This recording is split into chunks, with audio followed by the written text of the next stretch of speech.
Welcome to Live Well Long, where we deliver life enhancing, empowering messages for body, mind, and spirit to those seeking to get the most out of life, who have a zest for learning and know that learning must be an ongoing activity to achieve a vibrant, thriving life.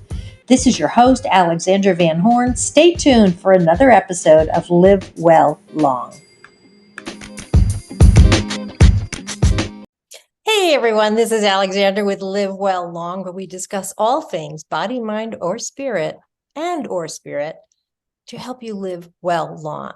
And today's guest is an extremely interesting and wonderful guest. She is the owner of Kiasi Technology Solutions, is a learning and development professional with 16 years of creating effective learning experiences to her credit. She's a graduate of Florida International University, Barry University, California State University, Long Beach, and a 22-year member of the illustrious Delta Sigma Theta Sorority. Diagnosed with life-threatening and end-stage renal failure at the age of 24, she's passionate about sharing her story to spread awareness and inspire others to register as organ, eye, and tissue donors to save lives. As an ambassador for OneLegacy, a public education and family support organization, she shares her personal journey through diagnosis, treatment, and kidney transplantation at community events with local medical professionals, the general public, to honor the second chance at life that she received in November of 2010. She currently serves as a software analyst on the university campus and resides in Southern California. So let's welcome Somone Washington. Welcome, Somone. Welcome. Thank you so much for having me. Oh, it's great to have you here. And I'm just so inspired by your story. I mean, Live Well Long is all about whatever we can do to live well longer, right? And you certainly have done some things. Yes. Yeah. So tell me, so you at age 24, you get this diagnosis. What was that like? What was that like for you? And yeah, it's a young age. Yes. It was pretty scary because before that time, I had never needed to go to the hospital for any reason. I had never been sick other than the common cold over the years. So Yeah. to get sick in that way and having to go to the emergency room and getting that diagnosis was shocking and also scary because I wasn't sure what it meant right away. And if Sure. it meant the end of my life right then, or I just didn't know what to think. Yeah, of course. So then from the diagnosis to the actual transplant, what happened in between there? What was that like? How long was it? And what did you have to do to manage life during that time? So it was about a 5 year period of time. Mhm. The first thing that was done was that the doctors decided on a cocktail of medicines to offer the opportunity just to stabilize my kidney functions for as long as possible. So each of the medicines would have a year that I could be on them before the benefits or before the side effects will outweigh the benefits. So over the next 2 years, I was on two different medicines. Before the benefits would outweigh the side effects, like the side effects were the first thing that you experienced. Got it. Okay, just want to make sure. Okay. Well, they put me on the medicine in order to stabilize my kidney function, but after being on it for a year, then Right. the side effects would outweigh the benefit of taking Yeah, it. right. That's what I thought you meant. Okay, got it. Yes. Yes, And so there yes. were two different ones that I could use in that way. So that was the first 2 years. And then after that, I had to start dialysis. Okay. And so I was working full time. I was an elementary school teacher at the time. And then I would go after work uh, to dialysis. It would take 4 hours at a time, 3 times a week. So you can imagine that I Yeah. was exhausted after. Yeah, that's a whole lifestyle. I mean, that's, yeah. Yeah. So I didn't have much of a social life during that time. Mhm. Uh, I would just go to work and go to treatment every other day. And that was about it really for And what was the about. treatment like? I mean, was it uncomfortable? Were you sitting there grading papers? Well, I mean, I don't know anything about it. So for our listeners as well, what's that like? Yes. So before starting dialysis, I needed to have surgery on my arm to create a pathway for dialysis to happen. And so they tied a vein and an artery together to make a wider pathway for the blood to flow so that it could flow properly. So what happens during dialysis is that there are two tubes that get put into that fistula, Right, one for the blood to flow out right, into the machine to get cleaned, which is what our kidneys naturally do, right. and then flows back in through the other tube back Clean into, blood. Yeah. yes.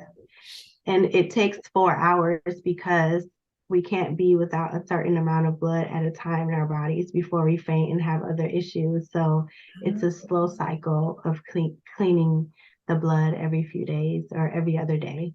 Got And it.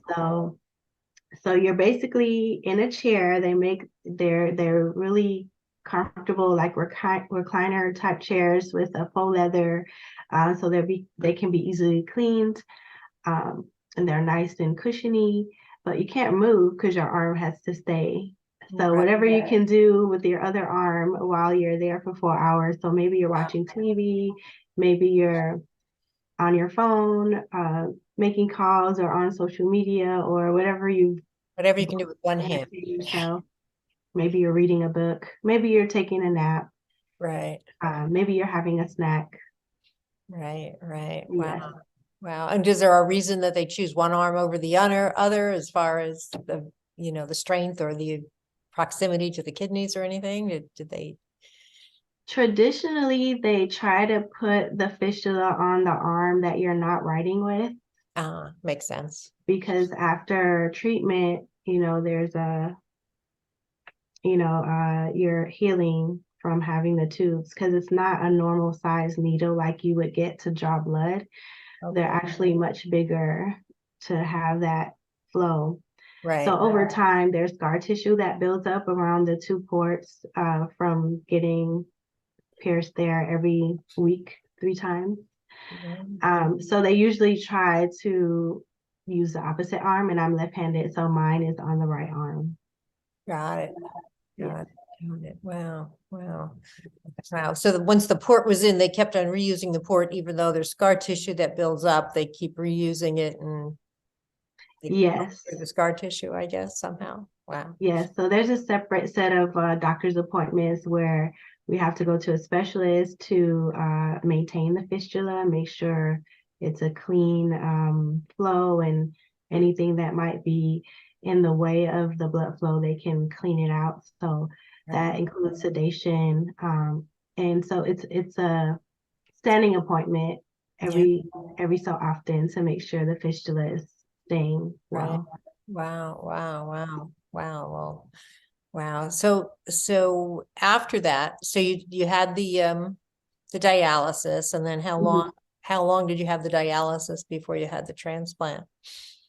Well, while I was on dialysis, I began the process of applying to be added to the transplant list. So Mhm. before this, I just assumed that anyone who needed a kidney was automatically added to the list, but that is not the case. You actually have to go through a series of doctor's appointments and get tests done to get clearance to prove that you're otherwise healthy before you are given or put on the list. And so the list that I was given had 38 different tests and clearances that I needed to complete in order to be added to the list.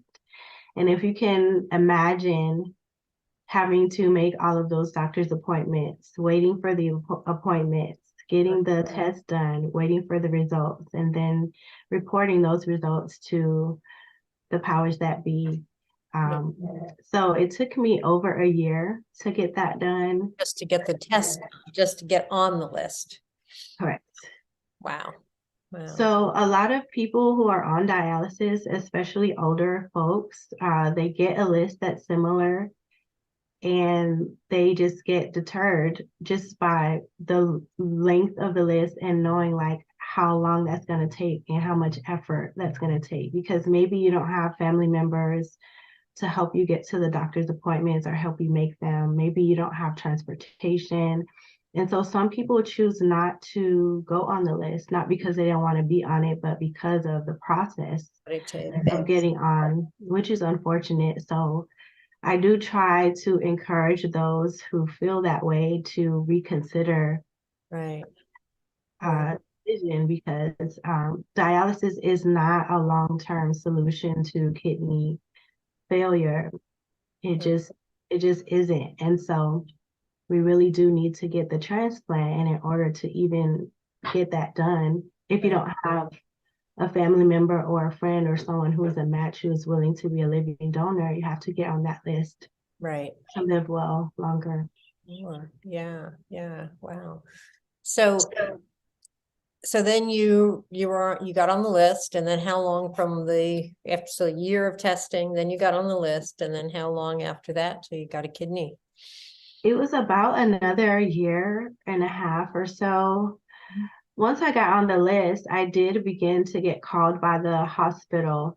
And Right. so what the process is that whenever there's a kidney that has become available, whoever is the closest match is the person who gets it. And so when there becomes a kidney available, the hospital calls 3 to 5 people who may be a match to come in to do blood work. And the person that is the closest match out of those 5 are the ones that they call back to say, we have a kidney for you. And then they go through the process of getting them to the hospital and starting the surgery. Right. So that happened for me about 6 different times. The roller coaster ride you must have been on. Oh my gosh. Yeah.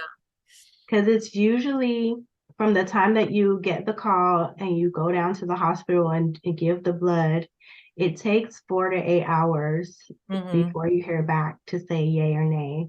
Right. And sometimes they don't even call you back because they're so busy trying to get the person who is going to surgery. They have a kidney on ice, I presume, right? Yes. Yeah. And so sometimes I've had to call them and say, hey, what's going on with this? But I kind of already figured that it's probably not me if they didn't call you right away. Yeah.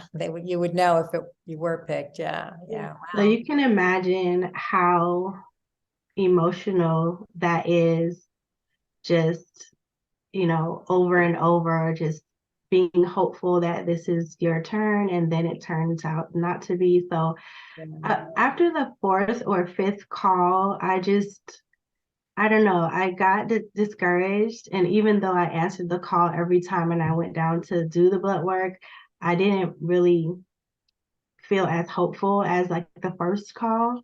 Right.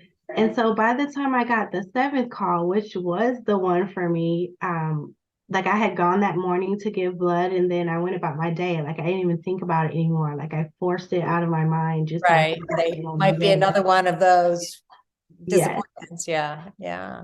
And then they called me at 9:30 at night. I was at home. I was watching a movie and they called. I didn't even look to see who was calling. I was just so involved in the movie that I just I'll bet you remember the movie you were watching, right?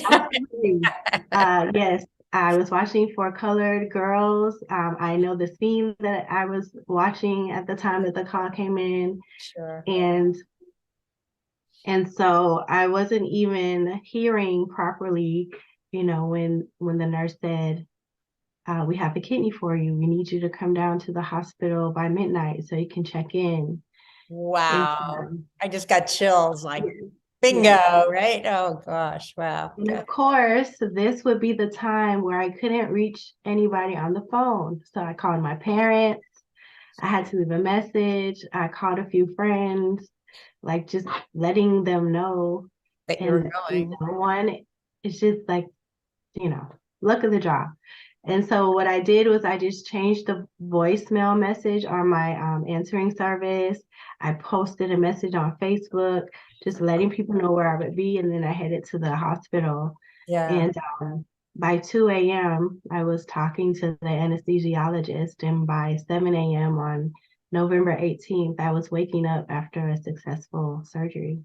Wow, wow, wow, wow. So so from the time you were diagnosed till the time you had the surgery was what, 3 or 4 years or 5 years. 5 years? 5 years. Okay, wow, wow. So for the folks that are listening that are thinking, oh, wow, I hope I have healthy kidneys. Like what are some ways that you've learned? Obviously, you probably are on a very, I'm assuming, a careful lifestyle regimen now to protect your kidneys, right? Yes, yes. What do you do, or what do you recommend people do to maintain kidney health? So the number one piece of advice I have just in general is to pay attention to your body, because our bodies tell us in the way that it knows how whenever there is something wrong. And so if we're not paying attention, we may miss those signs and signals that could help us get preventative care. Mhm. And so for me, when I was getting sick or when my kidneys were failing, of course, I didn't know that that was what was going on. But what was happening in my body is that I was thirsty all the time and I was drinking a lot of fluids, but I noticed that I wasn't outputting at the same rate. Okay. And then I'm a pretty slim person, so I started retaining water in my ankles. And it's really easy not to notice that if you're just not used to paying attention to these things. And so, and then I wasn't feeling well. I couldn't keep any food down. So the symptoms that I was having didn't tell me that my kidneys were failing, but it did tell me that something was wrong. Right. And Your body so, wasn't processing what it needed to process. Yeah. yes. So I went to the hospital to see what was going on. Right. Right. But since then, and like through the dialysis process and after transplantation, the doctors are really adamant about helping us know what are some good practices. And the number one thing is always to eat well and drink a lot of water Mhm. and to exercise at Mhm. least 3 to 5 times a week, at least 30 minutes a day, whenever you have a moment to do so. And Mhm. just practice mindfulness, Mhm. like managing stress. Like we know that there is good stress and bad stress, and just trying to manage the bad stress as much as possible. Like if there are ways to prevent or avoid the bad stress, like try to just eliminate as much of it as you can. It's not possible to eliminate all, Right. but if there are some things that you know are stressful and it's something that is optional, then Right. opt out. Right. Right. Take care of your stress level for sure. Right. Yeah. And do they ever get involved with, the conversation, vegetarian, carnivore, omnivore? Do they have an opinion on that? Did you find? Well, I asked a lot of questions and I did ask, does it matter if I am one or the other? Will it help, in the overall health of my body now that I have this precious gift that I want to take care of? Right. But ultimately, it doesn't help to be a vegetarian because there are some important elements and vitamins and good Mhm. things that the body needs in the meat. And Mhm. so, unless you want to have the supplements, which isn't the best for someone who has gone through kidney disease, Right. it's just better to get it from the natural sources so that your body can process them naturally. Right. Because with having supplements, and I am on some supplements because I right now I'm low in iron, so I do take supplements for that, and Mhm. also vitamin D. It's always important to drink a lot of water, Mhm. even more than you normally would, just to make sure that the byproducts of those supplements get pushed out as they should be. Right, right, yeah. The rule of thumb I've always heard and pretty much lived by is your body weight divided by two, and that would be the number of ounces. So like if you weigh like, say somebody weighs 150, it would be 75 ounces of water a day, assuming Mhm. obviously a healthy body that's processing it and can handle that water Yes, that I adhere to. So that's what you've heard also. That's what you live yes, by. Yes, that's a good way to determine the amount. Mhm, mhm. Okay, great. And it's not to say that you can't have anything else, any other fluids. Definitely indulge in those as well. But your primary way to stay hydrated should be water. Just because, as you've heard before, like our body is made up of 70% water, so you Yep. always want to be replenishing that. And whenever you're exercising, you're expelling that water, so you want to replenish it with water and electrolytes and all those Yeah. things just to stay hydrated. Yeah, I remember from years ago when I was working out in the corporate world, around 3 o'clock in the afternoon, I'd hit a slump. I'd be at my desk. I'd be like, whoa. And Mm-hmm. just to break up the mood, whatever, I would just get up and go for a drink of water because that was something you could do. There's either the bathroom or the water fountain, those are the two Yes, choices. yes, So I would get a drink of water and then I would notice I would feel much better. And I'm like, maybe there's something to this. And yeah, yes, I was dehydrated too. yes. Yeah. And I know for me, it's not easy to drink that much water throughout the day. And so one of the things that have helped me is just have like a fun mug or tumbler or cup or Yeah. thing that you enjoy looking at. And that helps you to remember to drink the water. Because every time you see it, you're like, oh, that's a pretty cup. Oh, I should be drinking water. Let me take a sip. Yeah. So that's been very helpful to have all different tumblers and cups and mugs and things to help me remember to drink water often. One And of I the, know some people don't like to drink water a lot because it does have you go to the restroom often, especially when we're at work and you just want to stay focused on the project at hand. But it is important to drink the water, and it does give you a break in between projects or in between thoughts about your project to go and walk to the restroom and you come back with new fresh ideas right. because you've taken that break. And yeah, it's just important. And so once you get into that routine, Yeah. it becomes second nature. Years ago when I, decided, okay, I'm going to drink, half my body weight in water in ounces. Mhm. Um, I was shopping for a water bottle and I found one. It was like at Whole Foods, and at the time it was a Camelback water bottle, and they had a tag on it that said, it's been shown that when you have a bottle like this, now of course it was marketing, Yes. but it has a straw in it, so you can sip it. So even if I'm driving, or like a regular water Mhm. bottle, you got to go like this, or a Yes. cup, you have to go like this. But this I carry. So now the one I have is called Contigo, and it's got the straw on the bottom, and you just, I usually have it right by me. I don't have it right now. Um, Yes.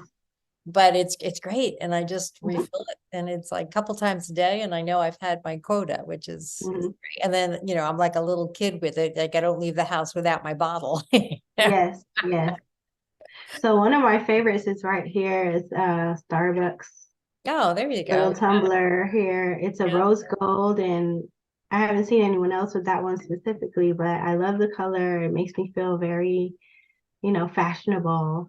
right. And it's 24 ounces. So if I fill that up 3 times throughout the day, then I've hit my goal. Right, So right. Yeah, that's great. That's great. So you're on a mission to help other people. Number one, like if they need a kidney, to believe that they should apply and keep, go through the yeah, procedure. yes, And then you're also on a mission to help people become donors. And so yeah. besides going to the DMV, we all know that, you can check that off on when you renew your license. What are some other ways to register to be a donor? Well, the good thing about technology and the internet is that we have several ways now online where we could register. So you don't have to physically go to the DMV anymore for that reason if you don't Right. want to. Mhm. Uh, DMV has a place on their website, so dmv.org. Uh-huh. You can register there. We have donatelife.net, which is a huge organization. It's nationwide, and they're all about educating the community about the importance of registering. So donatelife.net Uh-huh. is a place where you can go, and then I have my own website where, because I am an ambassador with OneLegacy, which partners with Donate Life. So they created this e-campaign for me where my story is listed and people can go and register there as well. And that is register.donatelifecalifornia.org/Simone story. And my name, Simone, is spelled Somone. So Simone's story. Awesome. And those links will all be in the show notes, folks. So if you're driving and you didn't get to write them down, or for whatever reason, they'll be in the show notes with this podcast. So how have you reinvented yourself over the years? I mean, it's Well, interesting journey. You were a yeah. teacher, and then you had this surprise diagnosis, and now what? Yes, so since then, it's kind of like a forced reinvention, right? Because I was this certain person before. I had just finished graduate school before being diagnosed. So I had just started a brand new job, and then I went through this journey of staying healthy and getting treated, and ultimately transplantation. And so, what life looks like after that is that I decided to move to California a few years later. I started a whole new career here, which I love. I love that one too, but just the opportunity to try something different and try it on for size, that has been fun, and try on a new state, Yeah. and see how that feels. And I've been here for 8 years and I really do love it here. Oh, beautiful. Going through the trials of dating and getting to know people and making new friends here and networking. I've started my own business, and just having time with family and friends to create memories. Yeah. It's something that I truly treasure, and I just am so grateful to have the opportunity to do this and be here and talk to you and just share my story. I've recently graduated with a second master's degree, and this time it's in educational technology and media leadership. I really do believe that this subject is just a happy marriage of my my educational background and my career experience, and I really do love to teach others and share knowledge, and just having the opportunity to do those things, I really do just enjoy. Right. Right. Wonderful. Wonderful. Yeah, you really have just taken what you had, which is nice because the educational portion, you didn't completely abandon it. Now you're incorporating it into your new venture, which is very nice. Nice. And so we talked about the name of your technology company. Do you want to explain to folks what it means and all that good stuff? Yes, so I was very intentional in deciding the name of my company because I just didn't want it to be just the name. I did want it to have some meaning. And so Kiasi is a Swahili word that means temperance. And as you know, temperance is just all about how we conduct ourselves, both in the community and also, at home when we're just with ourselves, and just wanting to be the best version of ourselves. And so whenever I'm offering service to the community or to an individual, a small business, like whenever I say the name of my business, it's a reminder to me that I want to present myself in the best way and offer the best level of customer service that I can, and just always strive to be a better version of myself every day. That's beautiful. And that's a key for, the whole theme of obviously this podcast in general, all the episodes live well long. So being the best version we can of ourselves every day, like say, ditch the idea of competition. The only competition can be between yourself today and who you were yesterday. So just that constant renewal. What can I do today better than yesterday? Yeah. Wow. Wow. And in that, there's also the reality that we don't always get it right, and some days are better than others when we're trying to hit that goal, and how to manage that, how to not be so hard on ourselves for not hitting the mark that day, how to be forgiving of ourselves when we've done something that may not have been a representative of who we are normally, and taking the lessons from that and how we can apply that to being better the next day. Yeah, yeah. Forgiveness is one of the key things that I teach and share in my work. And it begins also forgiving ourselves for, falling short of who we think we should be in any given moment, and just self-love is huge. Self-love. And then of course, once we do that, then we can be there for other people as well. So Exactly. starts in here. Absolutely. Wow. And then you mentioned that you're a member of Delta Sigma Theta Sorority. Yes. So what can you share us about that? So Delta Sigma Theta Sorority Incorporated is the one of 9, and the nickname is Divine 9. We are all like Black service oriented organizations. Okay. And we stand on the pillars of sisterhood, scholarship, and service. And so we were established on Christian principles, and we have been around since 1913. Oh, And so it is an honor to be part of this organization and to serve our community through this organization in the many ways that there is, because there's so much work to do. amen. Yeah. Yes. Yeah, certainly. Wow. Wonderful. So you've got so much that you give, which is wonderful. I love your victorious story, and Thank that you. you keep giving too, which is wonderful. Thank you so much. Wow. Yes. So you have a free gift for folks. You want to share what that is? Yes. So one of the things that I offer through my company is whenever someone is interested in learning new things about technology, I like to have a conversation with them to find out what it is they want to learn and the best way to get them that information. And so there is a 30-minute consultation that I offer to anyone who is interested. And sometimes within that time, we can answer the question that they have, or we can show them what they want to learn.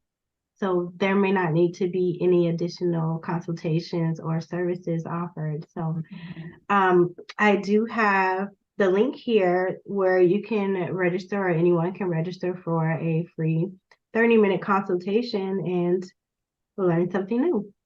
All right. So, Great. yes. And I'll put the link in the notes, but you can go to calendly.com/Kiasi Tech Solutions. And Kiasi is spelled Kiasi, Tech, Tech, Solutions, plural.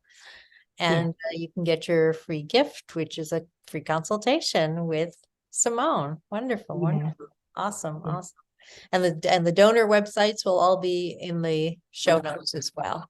Well, thank you so much. This has been wonderful, and I honor your path. What a wonderful path you've blazed, and you're leading others in. Thank you so much. I really do appreciate you giving me this opportunity. This is just another step in the journey. This is me stepping out of my comfort zone to talk to you today, to be recorded. I'm usually very shy about being on video. Well, you look and sound wonderful. So there. Thank you so much. Thank you so much. I appreciate it very much. Thank you. You're very welcome. So glad to have you. Thank you so much. And we'll talk again soon. Yes. Thank you.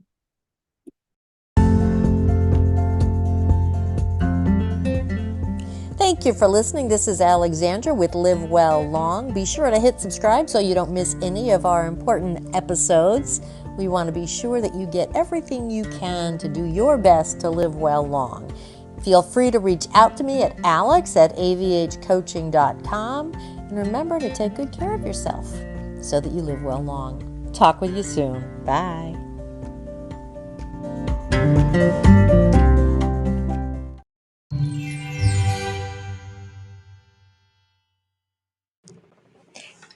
Hey, psst, it's Alexandra. One more thing. Would you please share this on Facebook, Twitter, send an email to your friends? Just hit the share link and pick a way to share it. I would love it. Thank you so much. Bye.